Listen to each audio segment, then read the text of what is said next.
Because the Lord is my shepherd, I have everything that I need. He lets me rest in meadows green and leads me beside the quiet stream. He keeps on giving life to me. Hello, Port City. This is Thursday, May the 21st, and this message is being recorded for Sunday, May the 24th. We spent 5 Sundays in Romans 8 talking about the security that we have in Christ as believers. Those messages were intended to encourage us and give us inner strength during this virus crisis. In this message, based on Romans 12, we're going to talk about being loving believers in challenging times. Over the last few months, a lot of things have tried your patience with people because you've never experienced them before. Waiting in line to get into a grocery store, or into Walmart, or Target, or Home Depot, or Lowe's. Making a mad dash for that last roll of toilet paper on the shelf. You remember seeing that last roll? And somebody was coming from the other direction. Who was going to get there first? I think a lot of the toilet paper supply has been replenished, and a few of you have told me that you have enough toilet paper until 2023. So you're sitting beautiful with toilet paper. Seeing a person picking up the last bottle of Perel hand sanitizer. When was the last time you saw a bottle of Perel hand sanitizer? In your family, you've been physically together more, and that's challenging your patience and love. So we've had a lot of unique challenges during this COVID-19 crisis. In John 13:35, Jesus gave this principle. He said, "By this," that is his example of foot washing, "everyone will know that you are my disciples if you love one another." Jesus says the number one characteristic of a believer is love. And in this message and next week, we're going to look at love as the foundation of our relationships with other believers, with non-believers, and with difficult people. Romans 12, 9 through 21 is divided into 2 parts. Verses 9 through 17 describes how we are to love fellow believers. And then next week, we'll look at verses 17 through 21, which describes how we are to love non-believers and those who oppose us. So let's take a look at this first section. How are we to love other believers? And in application, how are we to love everyone?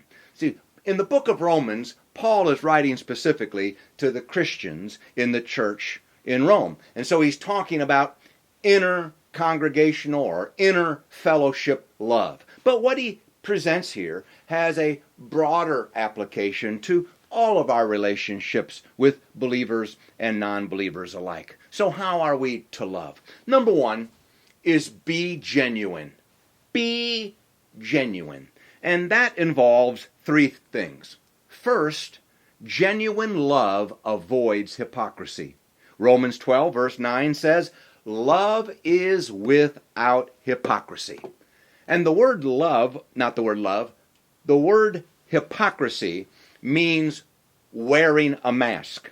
And in the first century, the word was used of actors in a play who would change mask to play different parts. And it came to mean playing the part.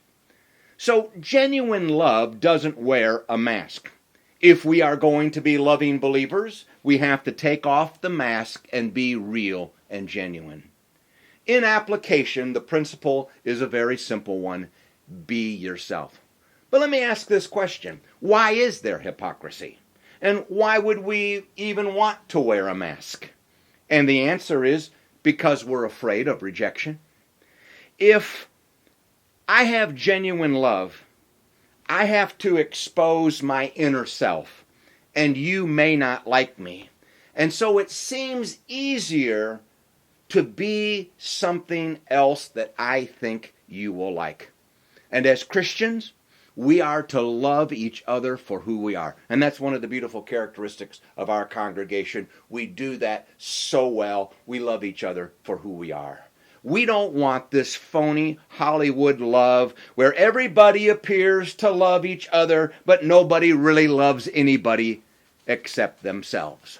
And so in being genuine, the first thing is genuine love avoids hypocrisy.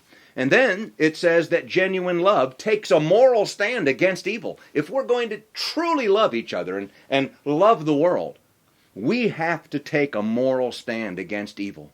It says in verse 9, hate what is evil. Love hates evil because evil hurts people. And you know as well as I do that it's a fine line between hating the sin and loving the sinner. And what happens oftentimes is we end up loving the sin and hating the sinner. And then the third thing is genuine love pursues good. Verse 9 says, hold tightly to what is good. So we want to reject sin without rejecting people. That is true biblical love. And if we're going to be genuine in our relationships, then Paul says, don't be a hypocrite. Take a stand against evil and pursue good. And so the first characteristic of a loving believer is be genuine. The second characteristic is be sensitive to other people's needs. And that involves two things. First, show devotion to one another. Look at verse 10. It says, be devoted to one another in brotherly love. Brotherly love literally means the love of brothers or the love of a family relationship. And as believers, we want to have a family kind of love. Brotherly love is the ability to live close together, although not closer than 6 feet, right? Social distancing. Brotherly love is the ability to live close together with mutual respect. And then the second thing about being sensitive is he says, show honor. It says in verse 10, honor one another above yourselves. Hey, we can disagree without getting mad about it. In any congregation, there's going to be differences of opinion regarding religious issues, political issues, moral issues. People have opinions surrounding this virus as to what the true statistics are or aren't, and when should you wear a mask or not wear a mask, and how much good does a mask do. There's a lot of discussion and debate going around, and people are passionate about their opinions. But we can have honor and respect for one another. What happens a lot of times is we want to fix the other person's incorrect views before we've even taken time to listen to their perspective. And so what I say is take time to listen to their perspective, then correct their incorrect views.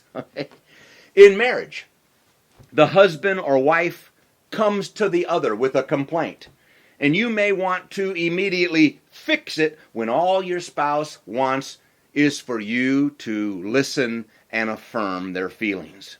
So there's 3 things in being sensitive. Be a good listener. Don't try to fix a problem too quickly. And validate the other person's feelings. Listen, you don't have to agree with how they feel. You don't have to agree with their opinions. But listen to what they have to say. So be sensitive to other people's needs. And the third characteristic of love is be enthusiastic. Verse 11, Romans 12, verse 11 says, never be lacking in zeal, but keep your spiritual fervor, serving the Lord enthusiastically. What Paul is saying, hey, is be on fire for the Lord. And notice how we maintain our zeal and spiritual fervor. It says, serving the Lord enthusiastically. So how do you get enthusiasm? You fill your life with love and service. Unloving people tend to be unenthusiastic people. Loving people tend to be enthusiastic people. Supposedly, and I say supposedly, I have not personally confirmed this story. I just read it, so I don't know if it happened or not. Could have happened. But supposedly, Leighton Ford, this was Billy Graham's brother-in-law, asked Mother Teresa when she was living, "How do you keep your joy? You live in the worst part of Calcutta, India, death, disease, destitution. How do you stay upbeat?" And her answer was, "I do my work for the Lord, with the Lord, and to the Lord." And that is simple, but very profound. So the third element of a loving believer is be enthusiastic. Be enthusiastic in your service to the Lord. And then number 4 is be positive, patient, and prayerful. That's what it takes to be a loving believer. Verse 12, Romans 12, verse 12, says, "Be joyful in hope, patient in affliction, and faithful in prayer." So let me make a comment about each of these. First, he says, be joyful in hope. Why can Christians be joyful? Because we have hope. And what hope are we joyful about? Well, over the last 5 weeks, we looked at Romans 8. Romans 8:1 says, "There is therefore now no condemnation to those who are in Christ Jesus." And then the last verse of Romans 8, verse 39, says there is no separation to those who are in Christ. That is the hope that we are joyful about. No condemnation and no separation. And then it says, be patient in affliction. And I've been thinking about that word affliction during this COVID-19 crisis. There's been a lot of different kinds of affliction going on. Physical, emotional, financial. Our hearts go out to people with small businesses, and a lot of them are struggling. They haven't been able to work for a couple of months. They have payments that have to be made. People have had COVID-19. I mean, it's a physical crisis, an emotional crisis.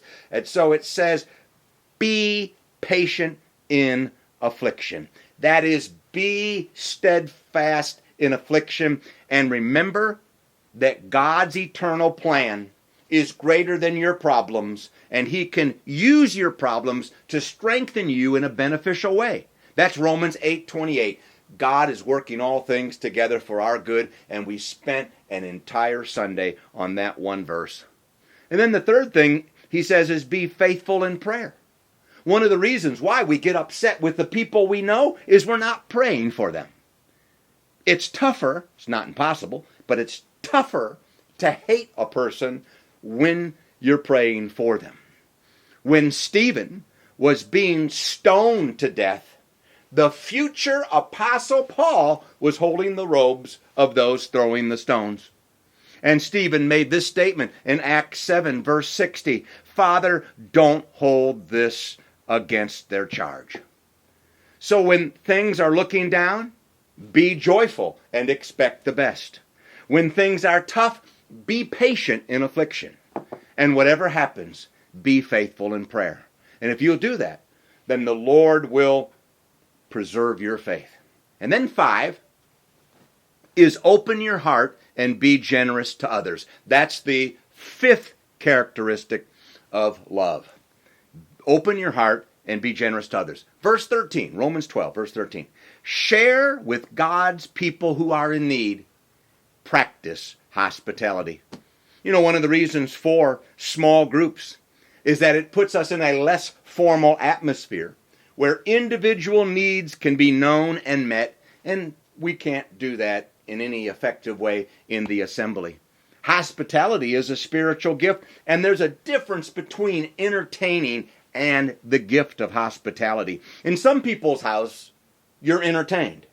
In other people's house, you immediately feel comfortable and you leave feeling spiritually energized, even if it was just a meal you ate together. The word for share in verse 13, share with God's people, is the word from which we get fellowship. Fellowship is about sharing and meeting needs. Listen to what James says to his audience. Love the book of James. 5 chapters of nothing but practical application. This is James 2, verse 15. It says, suppose you see a brother or sister who needs food or clothing, and you say, well, goodbye, and God bless you. Stay warm and eat well. But then you don't give that person any food or clothing. What good does that do? So you see, it isn't just enough to have faith. Faith that doesn't show itself by good deeds is no faith at all. It is dead and useless. So I'd like to recommend a book. And it was first published in the late 90s, and it's been reprinted several times. For some reason, they don't have it in the Kindle edition. Sometimes the Kindle edition doesn't cost quite as much. But the title of the book, and this is on your outline, is Open Heart, Open Home, The Hospitable Way to Make Others Feel Welcome and Wanted by Karen Maines. And there's some really good principles about hospitality and being generous. So here is what we've said about loving in challenging times. Be genuine. Just be yourself. 2, be sensitive to others. 3, be enthusiastic. 4, be positive and patient. And 5, be generous. Now we're going to continue this message next time as we talk about having patience toward people who oppose us. I appreciate your attention, and I look forward to seeing you physically, and maybe soon, but if not, I'll see you on camera. Thank you. Shall be with me all of my life, and afterwards